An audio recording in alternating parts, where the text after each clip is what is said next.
Merci d'être là. Jason pour jaser Conversation au Saint-Jean est une initiative de la communauté francophone accueillante. Mon nom est René Morel et aujourd'hui, j'ai le plaisir d'accueillir Cathy Pelletier, qui est la directrice générale de la Chambre de commerce de la région d'Edmundston. Bienvenue à Jason pour jaser, Cathy. Ben, merci beaucoup. Alors aujourd'hui, Cathy, on va parler d'immigration et de main-d'œuvre. Cathy, la question qui tue, comme on dit, est-ce que c'est vrai que les immigrants viennent ici pour voler nos jobs? C'est vraiment la question qui tue. C'est vraiment la question qu'on voit le plus, les commentaires qu'on voit sur les réseaux sociaux, que ces gens-là viennent voler nos jobs. Non, ils viennent pas voler nos jobs. Ils viennent pas voler ta job. Ils viennent sauver ta job. Ils viennent sauver ton entreprise. Puis là, on parle pas de connotation où on doit tout à ces gens-là, puis qu'il faut les traiter avec le tapis rouge et tout ça. Sauf que ces gens-là ont choisi de venir s'établir dans notre région. Ils ont choisi de venir contribuer au développement économique de notre région. Ils ont choisi aussi de travailler auprès de telle et telle entreprise. On est bien content de ça. Parce que si ces gens-là ne seraient pas ici aujourd'hui comme demain, les jobs, il y en aurait peut-être beaucoup moins. Il y en aurait beaucoup moins parce qu'il y a des entreprises qui seraient forcées à fermer les portes. Ou à réduire des heures. Ou... Absolument. Tout ce qu'ils ont en leur pouvoir pour essayer de survivre, des fois au contexte qu'ils ont à vivre, ou même de fermer des chiffres. Tu sais, des fois, on appelle des chiffres des chiffres de jour, des chiffres de soir. Fait que des fois, il y en a qui sont malheureusement contraints de faire ça. Donc, ces gens-là qu'on peut accueillir dans la région ne viennent pas voler des jobs, ils viennent sauver des jobs. C'est ça, il faut s'entendre là-dessus. Puis, il faut être ouvert à ça, puis être capable de les accueillir comme il faut, puis de les encadrer, puis de ne pas avoir peur de les saluer quand on les rencontre sur le bord du chemin, parce qu'on a cette réflexion de dire qu'ils viennent voler nos jobs. Ça vient d'où, ça? Je veux dire, c'est pas vrai, premièrement. Puis est-ce que c'est basé sur la peur? C'est basé sur... Parce que les gens ont peut-être aussi, je crois qu'un autre mythe ou un autre, tu sais, une fausseté que les gens ont comme idée, c'est que le gouvernement ou les entreprises les payent pour venir au Canada, les faire vivre... etc. Puis ça non plus, là, c'est absolument pas. Nous, on a reçu durant notre émission de radio une personne qui a vécu aussi l'immigration, puis un des critères qui nous disait pour venir s'établir dans notre région, c'est d'avoir au moins un minimum de sous disponibles dans ton compte. Donc, c'est pas vrai que le gouvernement va payer pour ces gens-là. Ils ont des critères à suivre, puis ils ont certaines obligations monétaire, que oui, quand les gens viennent ici, ben c'est parce qu'ils y arrivent souvent puis ils n'ont pas grand-chose. Parce qu'ils ne peuvent pas se permettre de le transporter au complet. C'est ça, ils ne viennent pas de meubles, ils ne viennent pas de vêtements, ils viennent avec rien. Puis ils ont aussi investi pour payer tous les frais de permis, les frais de résidence permanente, les frais de tests de santé, etc., etc. Puis c'est un investissement pour eux. C'est ça. Puis aussi, c'est de voir de ne pas sauter aux conclusions trop vite, parce que des fois, ça peut être une entreprise qui va parvenir au niveau financier à aider, mais ça peut être des arrangements à l'interne que, moi, plutôt, on sait nécessairement peut-être pas. T'sais, peut-être que l'entreprise ou le frais de loyer qui est perçu, il est peut-être perçu sur la paye de l'employé directement, puis nous, on ne le sait pas. On est qui, nous, pour juger ça? Donc, de sauter à ces conclusions-là, puis de dire que le gouvernement les paye ou que ces gens-là, on paye tout pour eux autres, je m'excuse, mais je pense que les personnes qui se permettent ces commentaires-là devraient avoir ou aller chercher leurs informations un petit peu plus loin.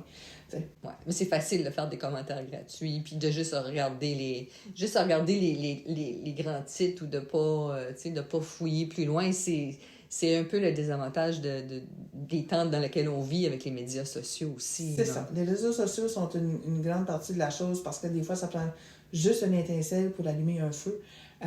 Puis c'est dommage pour ces gens-là, parce que souvent, il y a des commentaires haineux qui se font sur les réseaux sociaux que c'est plate pour eux, parce qu'ils ont choisi de venir, on le rappelle, là, ils ont choisi de venir s'établir ici à Edmundston. Tu sais, on a eu un beau sondage comme quoi que Edmundston est numéro 1, qui a été choisi numéro 1 pour venir s'établir dans la région. Donc, ça veut dire quelque chose. Tu sais, fait que ces commentaires-là négatifs, à un moment donné, Puis il faut qu'on les dénonce, ces commentaires-là. C'est-à-dire dans le sens de, il faut éduquer, il faut dire, c'est pas correct de dire ça, il faut donner les bonnes informations. C'est pour ça que les partenaires en immigration, on est en train de travailler sur une stratégie pour donner les outils aux gens, comment répondre, c'est quoi les faits, etc., etc. Ça fait qu'on va commencer à déployer ça dans les prochaines semaines. C'est très important. Puis nous, comme Chambre de commerce, on est chanceux parce qu'on collabore avec beaucoup, beaucoup d'organismes qui œuvrent dans l'immigration. On parle de la communauté francophone accueillante, on a le partenariat local en immigration, on a le centre de ressources pour les nouveaux arrivants. Donc, je pense que plus on va, plus qu'on est bien outillé ici comme région pour accueillir ces gens-là, puis bien les encadrer, puis sous toutes les formes, au niveau, même si c'est juste du matériel, même si c'est juste au niveau d'intégration. Tu sais, il y a plusieurs gens qui viennent par groupe, par famille, mais il y en a qui viennent tout simplement toutes seules avec juste une famille, papa, maman, avec enfants. Donc, il faut pouvoir les encadrer. Bon, fait que la collaboration qu'on a avec ces partenaires-là, c'est très, très, très important. Parce que nous, ici, à la Chambre, on a vu des gens qui se sont présentés ici, puis ils disent, nous, on vient d'arriver, qu'est-ce qu'on peut faire à Edmundston, où on peut se trouver du travail. Donc, ça décolle à quelque part. T'sais, fait qu'on collabore sur différents projets ensemble. On a eu des rencontres en commun. Fait que, c'est important. Puis l'immigration va faire partie de notre quotidien de la région ici maintenant. Puis c'est l'affaire de tout le monde. Il y a peut-être une idée préconçue que ce sont les organismes, que c'est ça leur rôle d'accueillir les nouveaux arrivants. T'sais. Mais quand on parle de communauté francophone accueillante, c'est pas le projet de la communauté francophone accueillante, c'est tout le monde fait partie de la communauté francophone accueillante. C'est la job à tout le monde d'être accueillant puis de jouer un rôle, que ce soit à l'épicerie ou tu sais. C'est ça. Puis je pense que le rôle de la communauté francophone accueillante, c'est vraiment de donner des outils à la communauté pour être accueillant.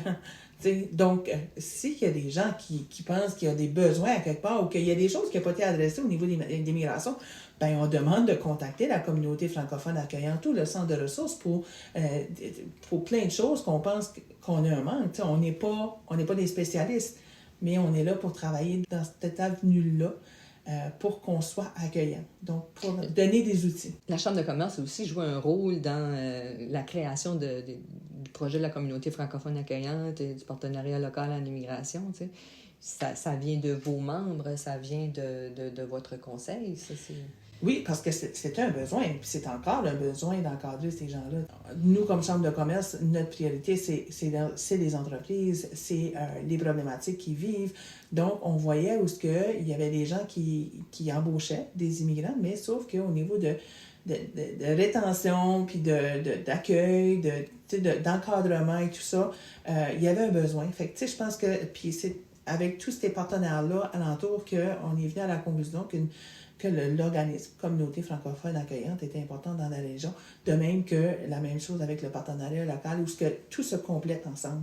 Puis je pense que ça fait un joie important dans l'immigration, parce que, je le répète, l'immigration va devenir une chose quotidienne dans la région. Oui, mais comme on a vu des chiffres dernièrement qui ont sorti, en 2022, environ 500 personnes immigrantes qui sont venues s'installer dans notre région. C'est la première fois qu'on commence à vraiment atteindre les cibles, parce que les années d'avant, on n'atteignait même pas les cibles de personnes immigrantes qu'il faut au niveau de la francophonie dans notre région. C'est certain, mais le beau chiffre, le 500, moi je trouve que c'est un excellent chiffre, puis je pense que c'est juste un début. Puis qu'il y ait 500 personnes où on peut dire la moitié, parce que souvent c'est le conjoint avec la conjointe qui vient de travailler. Je pense que c'est excellent. Sauf que, est-ce qu'on peut aller en chercher plus? Oui. Est-ce qu'on devrait aller en chercher plus? Oui, je crois que oui. Mais ça fait partie de la stratégie. Le manque de main-d'œuvre, là, il est criant. Ouais. Il est criant, puis c'est une des solutions les plus... pas les plus faciles, mais sauf que je pense que l'immigration n'est pas la solution, la seule et unique solution, mais c'est une solution qui est quand même très, très, très, très importante. Parce que la population s'en va en décroissance à cause du vieillissement de la population, les gens qui prennent leur retraite, c'est-à-dire les baby boomers qui prennent leur retraite, et l'exode des jeunes qui s'en vont ailleurs pour l'université, pour le travail, etc. Il n'y a pas de changement dans cette tendance-là. Là. Non, c'est ça. Je pense que le travail que nous, on a à faire comme communauté, c'est d'être accueillant, puis de pas avoir peur de poser des questions, puis démontrer de l'intérêt à ces gens-là envers leur culture, envers leur pays ou envers quoi que ce soit qui... Ça fait des belles découvertes. Ça fait des belles découvertes. Nous, moi, j'ai eu la chance d'assister à un événement, ça fait pas si longtemps, où ce que ces gens-là ont vraiment manifesté leur appréciation. Que quand ils recevaient des petites choses, des petits cadeaux, c'était tellement minime, mais pour eux autres, c'était tellement le fun. Puis de juste les voir danser, de s'amuser là, sur une musique de leurs origines, c'était tellement beau à voir. Puis ça, c'est le fun que les gens puissent voir ça, puis qu'il y ait cette ouverture d'esprit-là, d'expérimenter des choses de chez eux. Il faut qu'on participe, il faut que tout le monde participe, même les nouveaux arrivants aussi, il faut qu'ils participent mais il faut qu'on leur donne la place. Exactement. Tu sais, il y en a qui ont des organisations au niveau des festivals, des communautés, plein d'activités qui se déroulent dans la région. Mais je pense que ça serait le fun qu'on fasse de la place à ces gens-là, puis qu'ils peuvent nous faire valoir leur talent aussi, puis nous faire découvrir des choses qui est intéressantes. Il ne faut pas qu'ils se gênent pour s'avancer non plus. Non, pas du tout. C'est les nouveaux aliments, c'est toujours les deux côtés. Donc, c'est autant comme nous, comme travail, qu'on a un travail, mais aux autres aussi, il faut qu'à un moment donné, qu'il y ait une implication. Nous, on est chanceux, c'est notre conseil d'administration. Maintenant, on a toujours un poste de notre conseil d'administration qui est pour un nouvel arrivant ou qui a expérimenté l'expérience au niveau de l'immigration. Puis pour nous autres, c'est important, cette inclusion-là. Ouais. Pour avoir la voix, pour connaître leur opinion. Oui. Puis nous, comme conseil d'administration, dans un de nos mandats, qu'on n'oublie pas que l'immigration, c'est une chose importante. Faut pas l'ignorer. Tu nous as parlé tantôt que vous avez une émission de radio hebdomadaire. Rapidement, parle-nous un petit peu de ça. C'est quand, puis quand est-ce qu'on peut vous écouter et où? Ben oui, on a l'émission En affaires chez nous. Puis là, on a développé un petit partenariat avec la communauté francophone accueillante et les partenaires en immigration, où ce qu'on veut adresser justement ces mythes-là au niveau de l'immigration, puis qu'on veut essayer de contrer les mauvais commentaires là-dessus. Fait qu'on tourne à tous les mardis en direct à partir de 1h sur des ondes de Frontières FM au 92.7 et 95.1. Et c'est en reprise le samedi matin à partir de 10h. Donc, c'est une belle émission de 30 minutes. Bien, c'est parfait. C'est parfait. Y a-t-il d'autres choses que tu voudrais ajouter, Cathy, avant qu'on termine notre jazzette aujourd'hui? Bien, notre jazzette, j'aimerais qu'elle se termine sur notre prochaine activité, qu'on redémarre nos repas d'affaires, nos dîners d'affaires, qui va se dérouler le 22 février prochain au Centre des Congrès à Edmundston. Et c'est l'État de la Cité en compagnie de M. le maire, M. Éric Marquis. Donc, bienvenue à tous pour ce nouveau dîner. Bien, c'est parfait. Bien, écoute, merci beaucoup, Cathy, d'être venue jaser avec moi aujourd'hui. Ça me fait un grand plaisir. Alors, les liens pour rejoindre la Chambre de commerce, leur site web, leur page Facebook, le lien pour leur émission de radio se trouvent dans la description de cet épisode. Et merci à vous, chers auditeurs et auditrices, d'avoir été les nôtres. Je vous invite à vous abonner à notre chaîne et ne pas oublier de cliquer sur l'icône notification pour ne pas manquer nos prochains épisodes. Et surtout, n'hésitez pas à partager dans vos réseaux.